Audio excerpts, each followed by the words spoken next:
mengakui beliau Kanjeng Nabi besar Muhammad sallallahu alaihi wasallam sebagai orang yang memberikan syafaatul uzma di akhirat.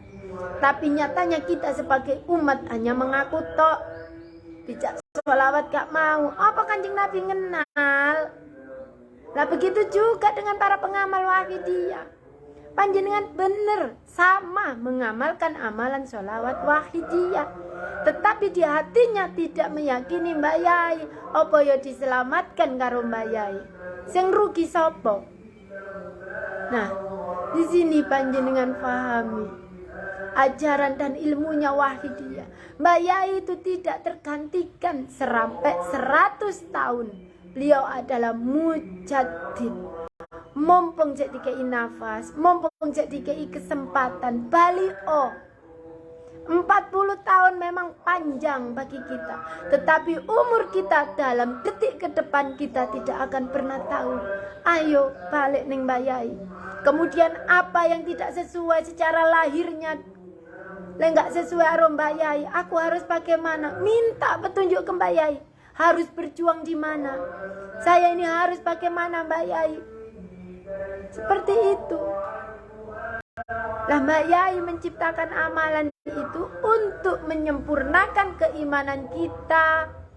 Maka di dalam kitab Bahjatus Saniyah halaman 43, sesungguhnya kesempurnaan makrifatnya wali Allah itu tidak akan pisah dengan rohaninya. Maka rohaninya guru setelah kamil itu bisa menarbiyah muridnya menjadi orang yang wusul kepada Allah, dan murid pun menjadi orang yang wusul makrifat billah yang sempurna. Lah di sini panjenengan ternyata ditinggal beliau, pengamal ini diuji, dibanteng sama beliau. Ketika jasadnya ditungguin mu'alif, beliau yakin 100%. Baik menyelaraskan langkah, ajaran dan ilmunya wahidiyah. Tetapi ketika ditinggal beliau, diambil oleh Allah Subhanahu wa taala, beliau kembali ke hadirat Allah, nguji pengamal wahidiyah. Ditelok karo Mbak Yai. Ya apa tingkap oleh pengamal tak tinggal. Sik yakin tah nang aku? Kira-kira podo tah karo ajaranku? Jelalah Kupro wis diwasiatno nang kedung lo, njelalah gak nang kedung lo. Kudu yakin nang Mbak Yai, njelalah gak yakin nang Mbak Yai. Malah mengakui bahwa Mbak Yai tergantikan. Keyakinannya ditumpuk-tumpuk, ya nang Mbak Yai, ya nang iku iki angel. Nah, disinilah sesungguhnya semangatnya guru yang sempurna itu dari nur iman billah. Dan bilanya guru itu yang bisa membimbing makrifat dan meningkatkan murid dari tingkat ke tingkat selanjutnya.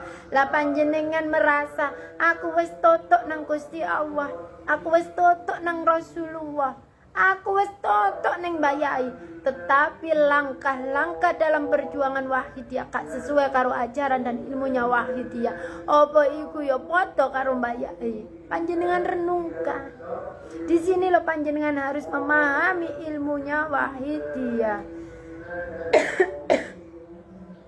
Maka hakikatnya Mbak Yai itu adalah sohibul wahidiyah. Nah, anak-anak beliau ini atau duriannya beliau ini adalah penerus perjuangan wahidiyah. Penerus. Tetapi pemilik wahidiyah, sohibul wahidiyah, ini hak mutlak adalah miliknya beliau mu'alif sholawat wahidiyah. Dan sampean milih diakoni tadi pengamal yang hakiki, yang mengikuti langkah ajaran Mbak Yai, yang menyelaraskan, maka ikutilah sohibul wahidiyah.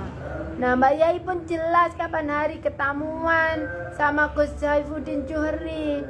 Ketika bertanya kula lek panjenengan tinggal kula tumut sinten Romo, Mbak Yai pun jelas di situ.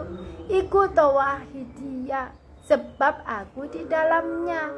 Nah, artinya amalan sholawat wahidiyah itu faktanya adalah ruhnya Mbak Yai. Karena Mbak Yai disitulah bisa mentarbiyah, membimbing, mengantarkan. Panjenengan gak ngakoni sing liya, iku yo gak popo. Wong iku keyakinan panjenengan. Tapi nek gak selamat dunia akhirat, dunyae koyo-koyo selamat tapi nyatane rugi besok di akhirat. Dituntut mbayai gak iso jawab, gak iso mempertanggungjawabkan amalan sholawat wahidiyah. Iku sik dituntut di hadapane mbayai.